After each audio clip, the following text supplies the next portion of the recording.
can you say your name for me and spell it for me? Gary Bledsoe, Bledsoe.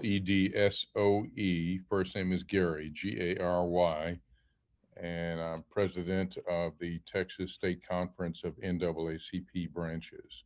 Were you a part of the discussion around this letter that was sent out to the different players associations?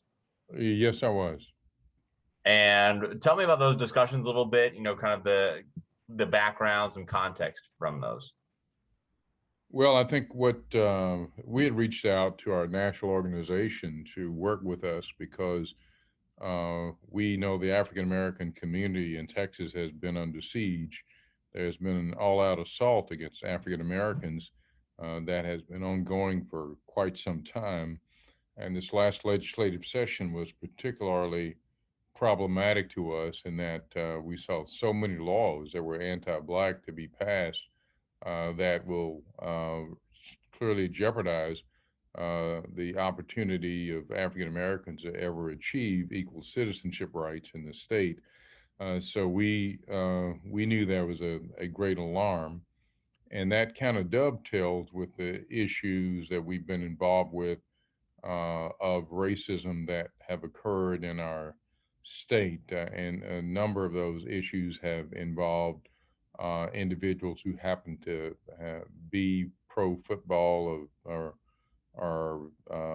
pro athletes or who happen to be former pro athletes and what was occurring with them.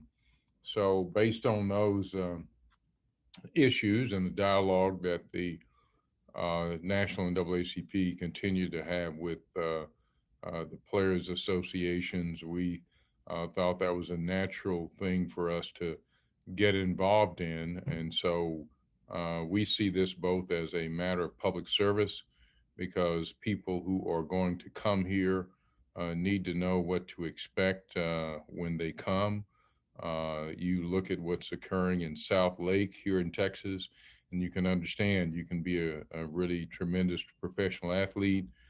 You can be making lots of money and be able to locate in a suburban community, but what you find is that students are able to call your children the N-word and to do so without being properly punished, and how the governmental entity that the school district is a part of is taken over by individuals who want to promote the ability of students to be able to call your children whatever they want to call your children. And we can see where even the court system was utilized to prevent the school district from providing any kind of remedy to address the evils what those school children were enduring. So we look at that, and you can see where even with the wealth that the athletes have accumulated, even with the fame they have accumulated, their children and their families are being profiled and discriminated against on a regular basis. And so we think that any young athlete that might be looking to sign with the team should know the full facts and the consideration that they have to look at in terms of whether or not to sign with a particular team or a team in Texas. And so we think it's important for us to alert them what they're going to encounter, and what they're going to encounter may frequently not be what they would like to encounter. And there are many venues that have professional sports team and all the sports where African Americans are respected and where their children can be educated and and avoid being called racial slurs, and having people in the community stand up and oppose granting dignity to people simply because of the color of their skin. And what we did at the NAACP with President Derek Johnson is to do something that it's already kind of been done. We're just following suit. Years ago, when there were professional NBA franchises, for example, that had owners that had made horrible comments. Players refused to go and play there, or sign there. This is not much different. We see the leadership that LeBron James and the Williams sisters and people like that have tried to have on social justice issues. And what we're saying here is we don't want you to blindly sign.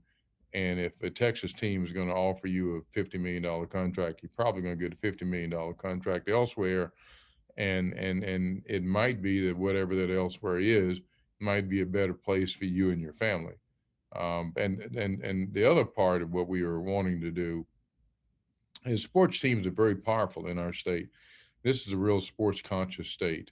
And because it's a sports conscious state, we know that people listen to people that are owners of professional teams. They have largesse and power. You can see it where they get special laws passed at the legislature.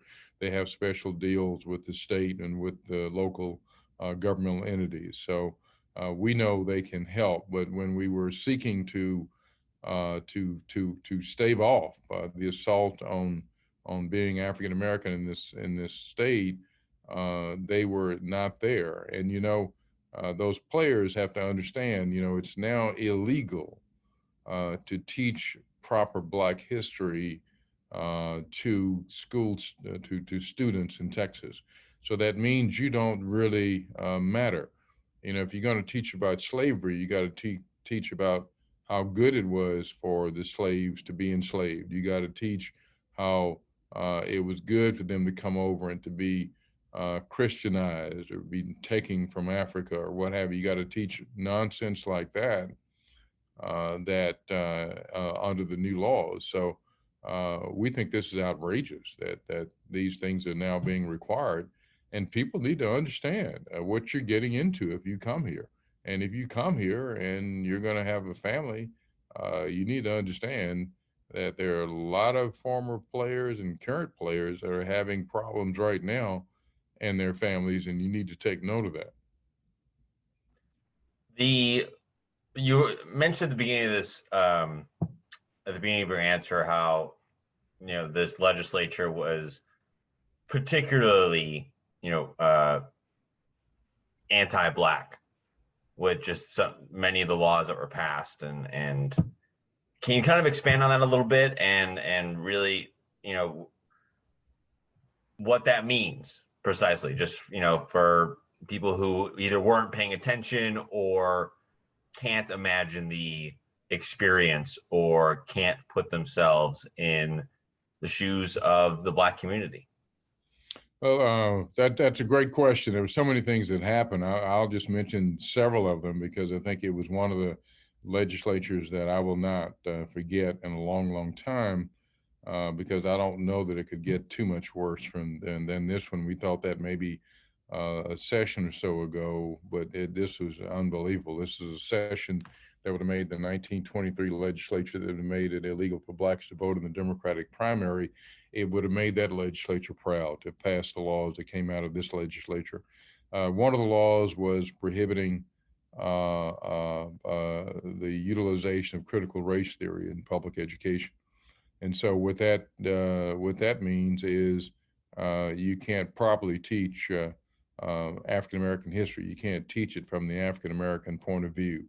You have to include things whenever you talk about Black history that would be nonsensical, such as talk about the benevolence of slavery and how slaves benefited from slavery, or what have the critical race theory issue that prohibits the teaching of African American history in any appropriate form is one incredible example of one of the anti-Black things that occurred. The people who were opposing critical race theory don't really understand what it is. Secondly, the all-out assault in reference to elections.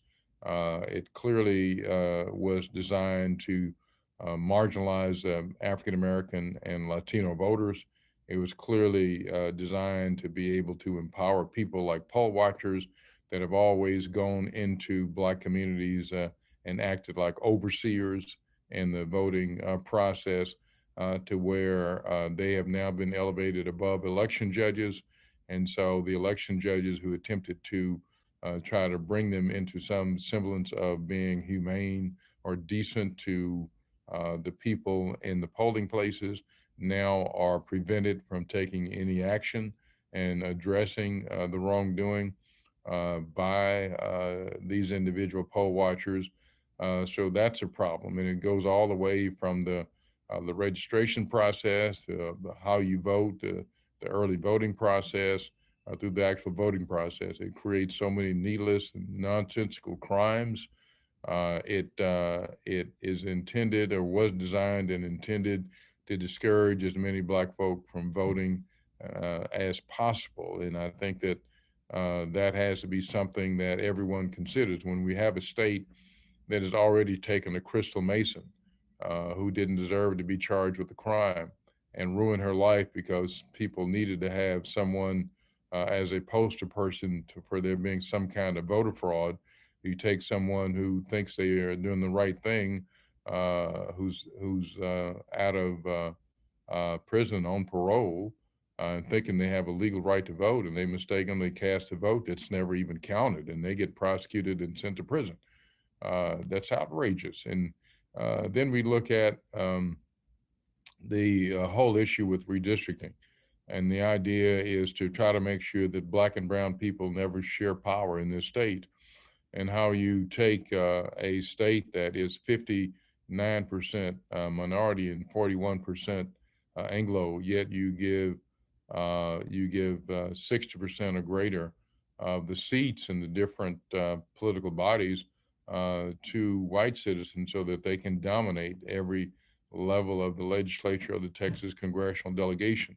So when we look at that and see how this incredible racial gerrymander that took place gives largesse to white voters, and how it marginalizes black and brown folk to where there's always going to be a knowledge or an understanding that when people sit down and decide upon power, that the black and brown voices are not going to be there because they're going to always be in the minority, despite the fact that there are basically 60% of the population. I consider this last redistricting process to be about making 40 greater than 60. And so the whole idea is how can we take 40% of the population and provide for that 40% of the population to be able to control the state in perpetuity. And the state legislature achieved that with the redistricting legislation that it passed. Those are just some examples of the horrible things that occurred this session, many, many more, and even good innocuous bills that we thought no one would oppose in reference to criminal justice reforms were opposed. So we understand that we're under siege and that there was a clear anti-black session this time, and that people should know that because when you're a pro player, when you get in your car and you drive to the stadium, or when you drive home from the stadium, you're African American just like I am.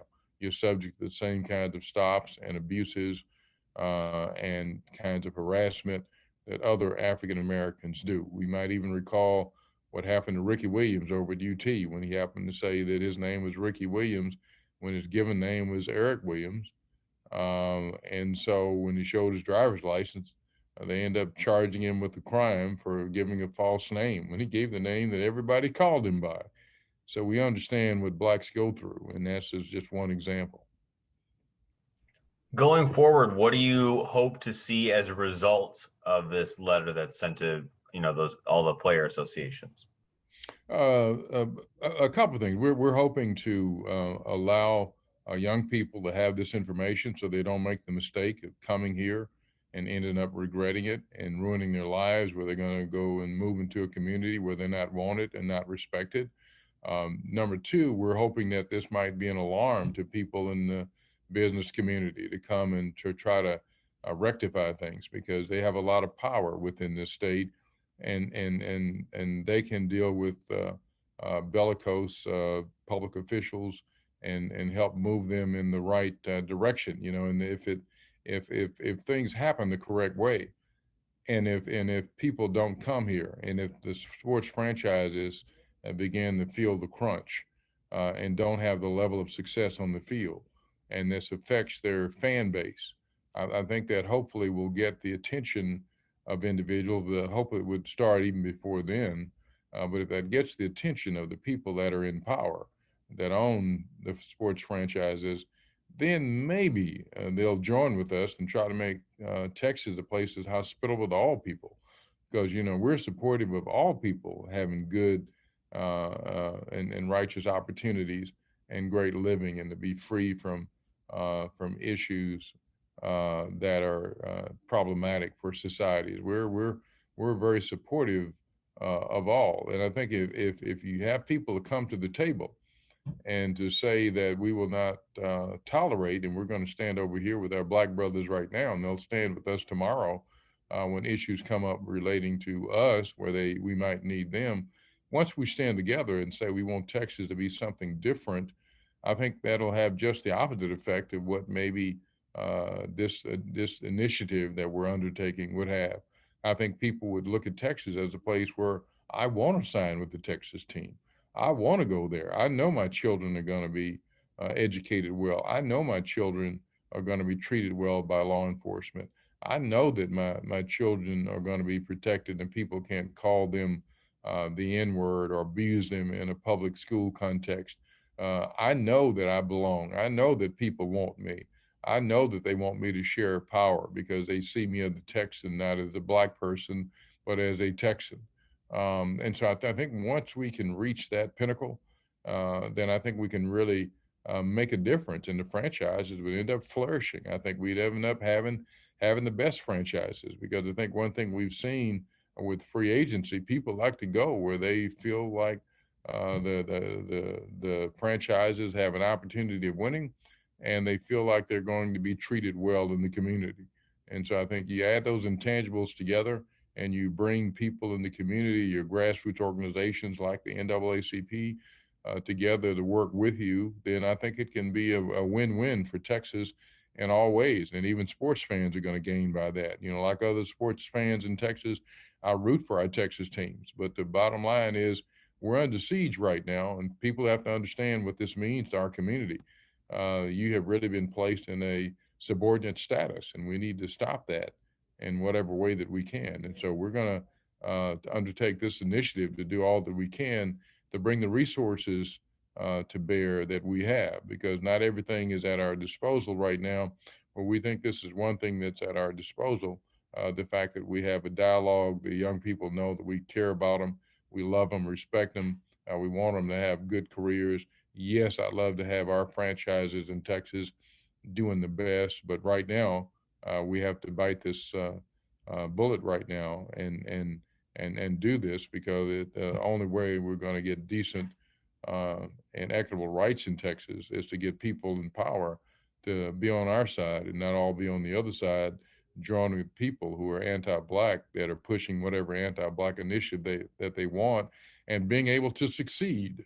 And that's just mind-boggling. Again, I say, look at South Lake and look at that, and you look at something that hit people out of nowhere. People were there avoiding the issues. It's a suburban community. It wasn't supposed to happen there. And you look at what's occurred there, it's like ground zero for hostility against African Americans. And that's an example of what's occurring in Texas. And that's the best example we can give athletes as to what might happen to you if you sign with the Texas team.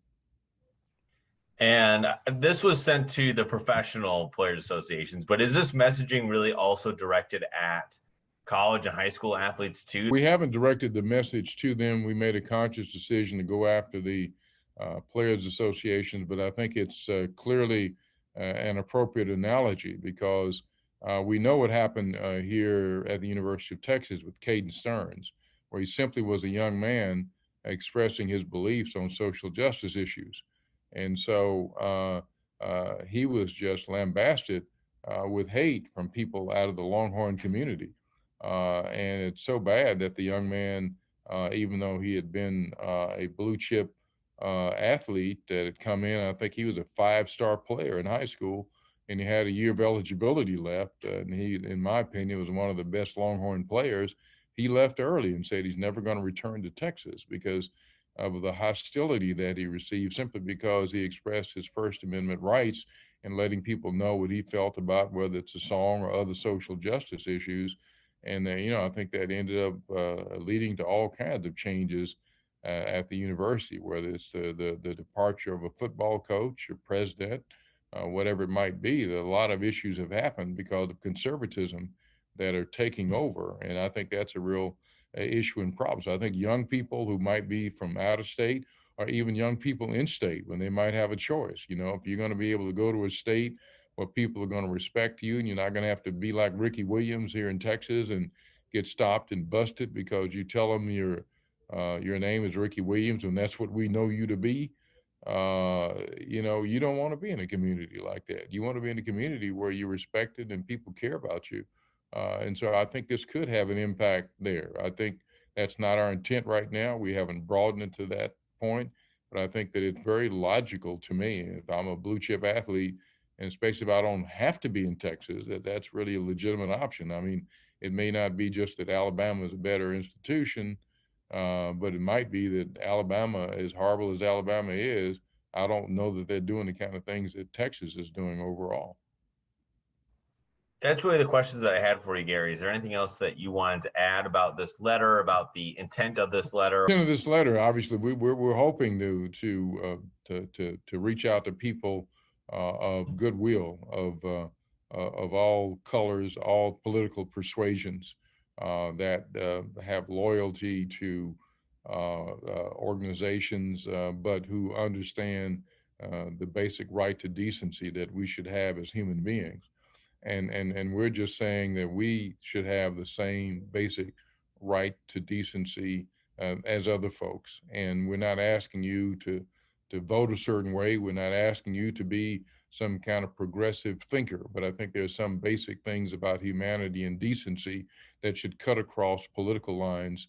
And so we're hoping that we get a groundswell of support from all people of goodwill to come in and to join with us. I mean, we've been besieged today with hate mail and hate calls simply because of this initiative. And that shows where we are. The fact that these things are occurring as a result of just us trying to do the right thing and to help people. But we need other good people to come in and stand up, because when I have people who don't look like me that are standing up with me and say there's nothing wrong with people not wanting to be mistreated, there's nothing wrong with people not wanting to have their children called a racial slur, there's nothing wrong with children with children wanting the school district that they attend to bring to justice or to discipline individuals who wreak havoc against them or discriminate or harass them in some form or fashion in violation of school policy or law. There's nothing wrong with saying that you want protection of the law. But when you don't get it, we understand that there's a real problem. As Martin Luther King said, an injustice anywhere is a threat to justice everywhere. And so if there's injustice going on in Southlake, you have to understand there's a threat to injustice occurring everywhere.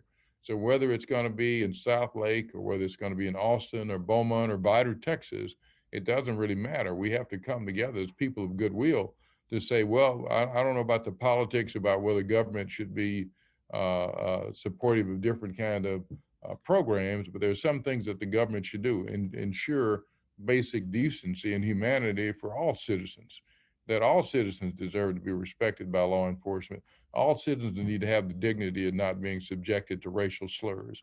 All citizens need to have the opportunity to have their history taught properly in the public schools.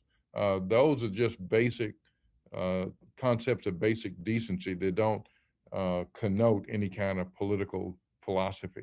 And so we're hoping to get people to come with us and join with us and be part of a movement to take a negative and make it into a positive, so we can make this a great state that is welcoming to everybody. I don't see why it can't be, and that shouldn't be something that somebody, even a conservative, can embrace, because those are conservative principles, basic decency and humanity and civility that we expect to have in our lives. We want to be the beacon to others to look at from other places in the world, instead of being the example of what's wrong in the world, which is where we are right now. Okay. Well, thank you so much, Gary. I really appreciate you doing this.